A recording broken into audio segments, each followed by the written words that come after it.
in-depth, investigative. This is KXAN News Today. A warm day ahead for us on this Thursday. Good morning, everyone. I'm Sally Hernandez. And I'm Dylan McKim. We still have clouds overhead this morning, and you should expect a little bit of rain today. I saw some rain on my way in this morning.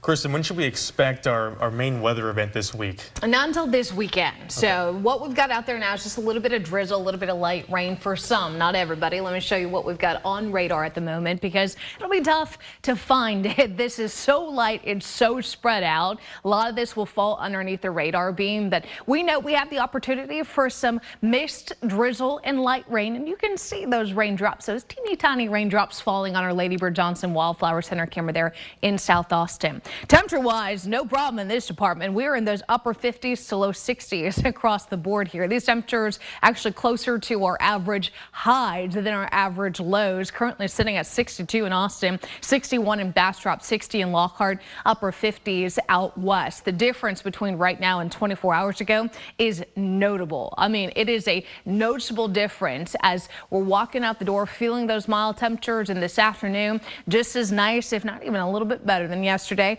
We'll go with a high of 74 degrees. Not a whole lot of sunshine though. Clouds are going to stay with us through the day. Best chance for drizzle will be this morning.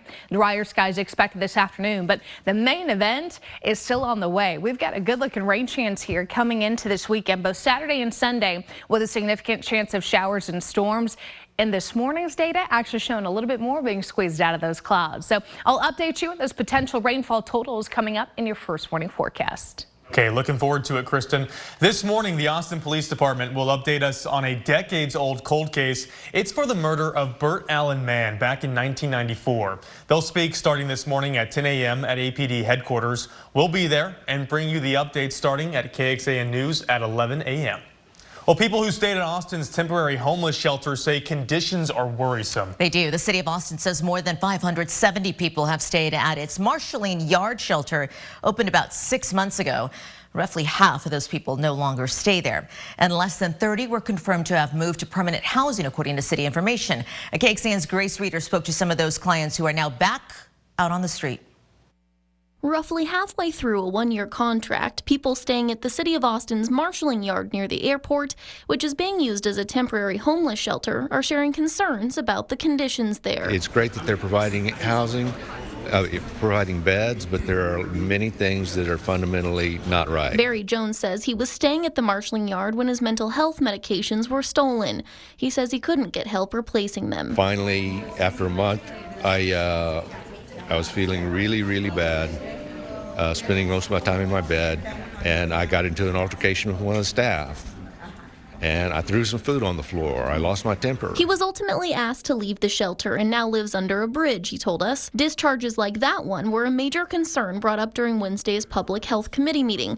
According to the city's homeless strategy officer, roughly 5% of people who have left the Marshalling Yard were kicked out for illegal activity or violence towards shelter staff, and nearly 15% because they refused to follow the rules or repeatedly broke them. I want to be clear that, we don't take exits lightly. We really try everything to not exit clients, but violence of any form towards other clients or towards shelter staff or my staff is not tolerated. The city said it's working to standardize discharge rules across its shelters. Another theme brought up Wednesday, though, was food. Multiple clients told us they're being fed almost entirely fast food. 3 times a day, junk food, basically fast food, like pizza, Denny's. The city addressed that Wednesday too, saying yes, that's a concern, and that they've been working to secure a vendor that will provide healthier options. We're rounding third base on finalizing the agreement. Regardless, the city says it hasn't had any issues filling its 300 beds and has been at capacity at the Marshalling Yard for months. I just wonder if this is really what the people of Austin want as far as health care for the homeless. Is this what you want your tax dollars going toward? Grace Reader, KXAN News. The group contracted with the city of Austin to run the Marshalling Yard is called Endeavors, and KXAN previously reported the nonprofit did rapid rehousing in Austin before taking up that role and had several other contracts with the city for homelessness efforts. This current contract is for 1 year at a cost of more than $9 million. And it comes just after the city closed a high flood risk encampment on the parkland east of the Longhorn Dam. It was in danger of flooding. A total of 33 people experiencing homelessness. 6 pets were moved to the city-owned Northbridge shelter as part of the HEAL initiative. HEAL carries out closures of homeless encampments that pose the highest public safety and health risk. An extensive cleanup process is underway at the encampment, which is expected to take at least several weeks. A scuba diver led police to a pair of vehicles underwater at Lady Bird Lake. Police say the first discovery happened last Friday on Nash Hernandez Senior Road on the east side of the trail. They say the driver called back the next day after seeing another submerged car in the same area. Police say the vehicles, a Hyundai Elantra and a Kia Optima, were reported stolen. Crews pulled one of the cars out yesterday. The other will be removed at another date. Investigators say there's no indication any persons were inside those vehicles. Austin police confirmed that the body found in Lady Bird Lake earlier this week has been identified as a woman. They're not releasing that woman's name at this time. Police say it's also not a homicide. The department also adds toxicology reports are pending. And this morning, Congress remains in gridlock. On Wednesday, the long-awaited bipartisan immigration and foreign aid package failed to pass, with just 4 Republicans voting for the agreement they had demanded. With additional funding for U.S. allies like Ukraine, Israel, and Taiwan now unclear, the Senate will attempt a separate vote for foreign aid today. NBC's Ryan Nobles reports from Capitol Hill. Things are not getting much better here on Capitol Hill. Senate leaders were unable to pass that $118 billion supplemental aid package that included a key component to deal with the crisis at the southern border. They're trying a new approach. They pulled the border package out of the bill and instead are focused on aid to Ukraine and Israel. But leaders in the House have already signaled that they may not even be able to bring that legislation to the floor. What's going on up here, and why are House Republicans insistent that if they can't get everything, they'll take nothing? We'll take an in-depth look at all of it coming up this morning on the Today Show. And coming up right here on KXAN News Today, Texas State University now allows a life-saving drug on campus, while school leaders say they are now stocking up. Plus, the tight water supply conditions one Central Texas city is dealing with, and a new hope on its way as they get a new system. Good morning. Thank you so much for joining us. Texas State University now allows a drug on campus as a way of preventing students from dying from another drug. The university is the latest college campus to offer free Narcan or naloxone. That's that life-saving medicine that can rapidly reverse an opioid overdose from drugs like fentanyl. The university announcing just last week free Narcan would be available to students, staff, and faculty on its San Marcos and Round Rock campuses. Dr. Sarah Doss, the interim director of University Health Services at the university, says that Narcan shouldn't be a substitute for calling emergency medical services if someone is overdosing. It's very tragic that this kind of program is needed on college campuses and in schools, but it is. The CDC reports overdose deaths involving people under the age of 20 more than doubled from the summer of 2019 to the end of 2021. Well, still ahead, the latest on Austin's plans for a light rail that still has many business owners on their toes as West Campus businesses continue to worry about their future on a popular local street. It was National Signing Day on Wednesday, but for the Longhorns, well, they didn't add anyone to the roster. Instead, we'll hear from Steve Sarkisian on the big picture of this program coming up.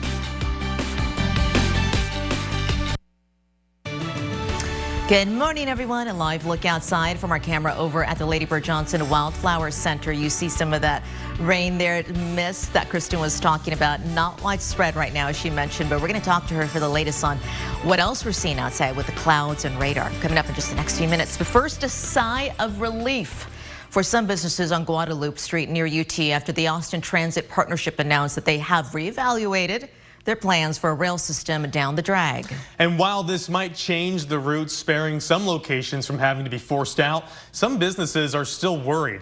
Nabil Ramadna shows us why. Inside Mighty Mo's on Guadalupe in West Campus. We're getting ready for our rush. Preparations are underway. Hot Philly cheesesteaks and smash burgers and a lot of fun stuff was delicious. But owner Mo Alfawagre says he wasn't prepared when he heard his business could be gone. Following plans from Austin Transit Partnership to build a rail line down Guadalupe. The biggest thing for me was the idea of the location being where it is and the amount of heavy traffic that I've noticed. But on Wednesday, there was an update. The line, which called for displacing several businesses, was reevaluated. We have identified a design solution that doesn't require any conflicts with the structures in that area between 27th and 29th along Guadalupe. Places like Dirty Martin's, Whataburger, and Mighty Mo's. But there are still concerns with the overall plans, some of which called for no vehicular traffic down the drag. It just depends on what idea of relief or what idea of you're not going to be impacted really means. ATP tells us options and considerations for the drag were evaluated as part of a community-driven process throughout 2021 and 2022, including rerouting car traffic from Guadalupe between 22nd and 29th Street. The students we talked to said they welcome more public transit, but they too have concerns if traffic is removed from Guadalupe. I also do worry about where the traffic would go. When we're talking about demolishing small businesses that are really crucial to the Austin culture, that is something to be regarded. Mighty Mo's now just watching and waiting to find out more. It's just scary. Nabil Ramadna, KXAN News. Let's go in depth. Dirty Martin says they are cautiously optimistic about their fate, but this recent announcement from ATP does not change the merits of their overall lawsuit. Dirty Martin's is a plaintiff in a legal challenge against Project Connect. The lawsuit, filed last fall, claims city leaders misled voters and asked to stop collecting property tax funding for the project. As for ATP, they are still conceptualizing plans and working out details on the project. You can check out this story online at KXAN.com. If you are looking for a pet, we can tell you the Williamson County Regional Animal Shelter is offering free adoptions through Valentine's Day, all part of the Best Friends Animal Society's Puppy Bowl National Campaign. The campaign will award a $5,000 grant to the shelter with the biggest adoption boost through the 14th. So all the adoptions will be free up until Valentine's Day. All adoptions include surgery for the animals, vaccinations, microchips, and a voucher for a free wellness exam. So now is the time. I know, I see your, yeah, you close. That looks like my dog right there. That black dog with the white spots. That's my dog. They could be brothers and you could reunite them. It could be, yeah. You know what? I'll make a call. By the end of the newscast, there'll be a new puppy sitting on this desk. Let me show you what's going on outside this morning. You made it to Thursday. Clouds and radar showing quite a bit of cloud cover over the state right now, especially a little closer home. We are going to be looking at those mainly cloudy skies all day. Now, I'm not going to zoom in on radar because it's hard to see the drizzle out there, but I know it's there. I believe you when you're walking out the door and you're seeing a couple raindrops. It's just so light, so spread out. Radar's not going to have much success indicating what's out there because of those tiny raindrops. So we'll go with the 20% chance of light rain this morning, but this afternoon, mainly cloudy to just overcast skies. Temperatures having no problems warming up. I mean, we're in the 60s out there now for most. How about upper 60s to mid 70s area wide today? It's going to feel really nice with those numbers. Let's spend some time talking about the changes because today's kind of day one of this transition into damper weather. As I put this into motion, you'll notice by 7, 8, 9 a.m., here comes some of that light rain as a boundary moves through our area this morning.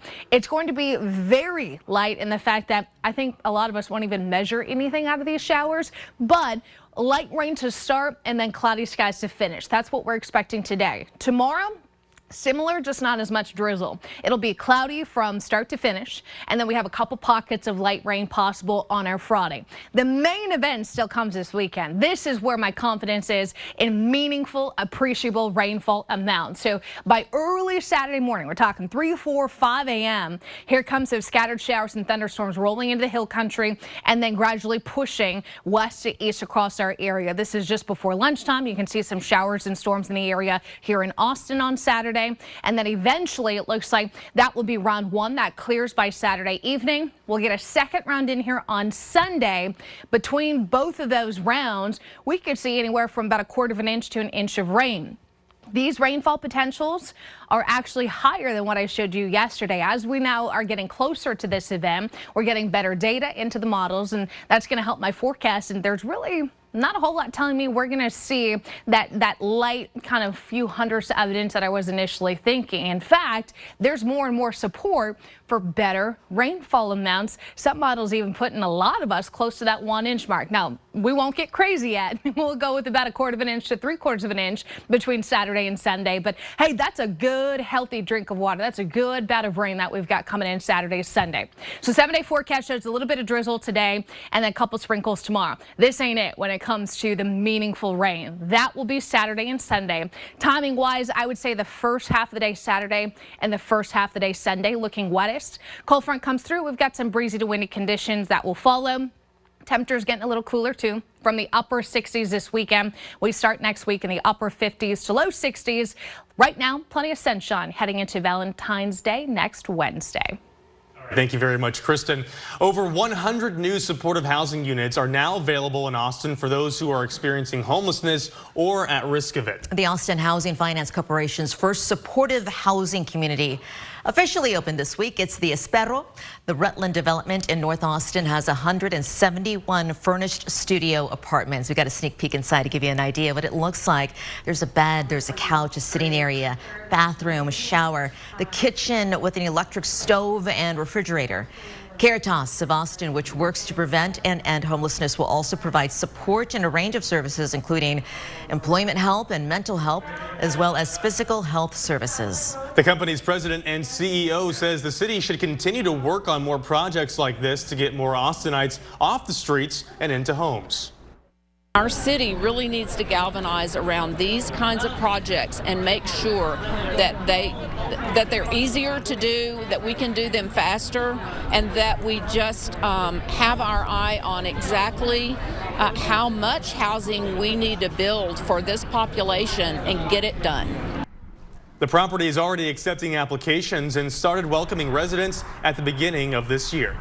We are learning more about the discipline 4 UT students are facing for hand delivering a list of demands to the University Dean of Social Work. Yeah, the students were protesting the university's dismissal of teaching assistants who sent a letter to a class about the Israel-Hamas war. Here's some background. A UT spokesperson says when the students entered the dean's office, he was on the phone making arrangements for his father's funeral. They say the dean relayed that information to the students, but they continued anyway. The students say they were peacefully protesting. One of the students shared a letter from the school stating if they don't want to be expelled for 2 semesters, they can't have any contact with the dean, and they have to write a paper reflecting on their actions. The letter is also adding the students can submit a written appeal. They could request a formal university hearing as well. The attorney representing the students says they will not accept these terms and they plan to submit a counter. The university sent us a statement saying, in part, quote, regardless of how protesters justified those activities after the fact, it does not change the fact that their conduct violated our rules and is not protected by the First Amendment. Well, some people in San Marcos will need to find a new way to get around. Due to a lack of funding, the free San Marcos Get Around Downtown shuttle will be discontinued at the end of the month. The city's website said the free service launched back in 2022 to take visitors, residents, and employees in the area to and from the restaurants and shops in downtown. The shuttle's last day to run is February 29th. A revolutionary new satellite that will provide a look at Earth's marine life lifted off from Cape Canaveral Space Force Station this morning in Florida. It's the 4th flight of the first stage of boosters supporting this mission. PACE is what it's called. It's NASA's newest Earth observing satellite that will help scientists better understand the oceans and the atmosphere and the climate here on Earth. The mission is expected to shed some light on how aerosols and clouds, as well as phytoplankton, or just plankton, in the ocean serve as indicators for ocean health and global warming. This is KXAN Sports, brought to you by Thomas J. Henry. Good morning to you. Normally on the first Wednesday in February, head coaches talk about their signing class. Steve Sarkisian didn't have to. He did that in December. Longhorns don't sign anymore in the second signing period. 22 freshmen are signed up and 18 are already on campus. 8 out of the transfer portal for 30. So Sark, kind of a state of the program news conference. Of course, winning the Big 12 title was a huge accomplishment. Getting to the college football playoff, huge. Disappointment, tough. Hunger, strong. Complacency is like the devil, man. I mean, I cannot afford anybody in our building to feel like we've arrived, right? Because this is a new team. And this team now has to develop their culture. This team has to develop their strengths. This team, I have to identify their weaknesses and how we can improve upon those things. We've got a lot of players who have been with us now for 2 and 3 years that really get our culture, right? I mean, it's ingrained in them. Now it's their responsibility to get that ingrained in these 30 new players, right? As much as it's the coaches, man, it's way more impactful when it comes from, you know, the leaders on the team. And so that's always the challenge of empowering those guys and them taking responsibility of it and then growing this team into the team that we want to have as quickly as possible. Right now in the middle of off-season workouts, they'll have spring break, and then after spring break, spring practice begins on March 19th. Back to you. Thanks, Roger. For those listening on the KXAN Today podcast, welcome. Thanks for joining us. Here's what else we're tracking for you on KXAN News at 5. You may see a group gathered today protesting at the state capitol what they want to see changed at the border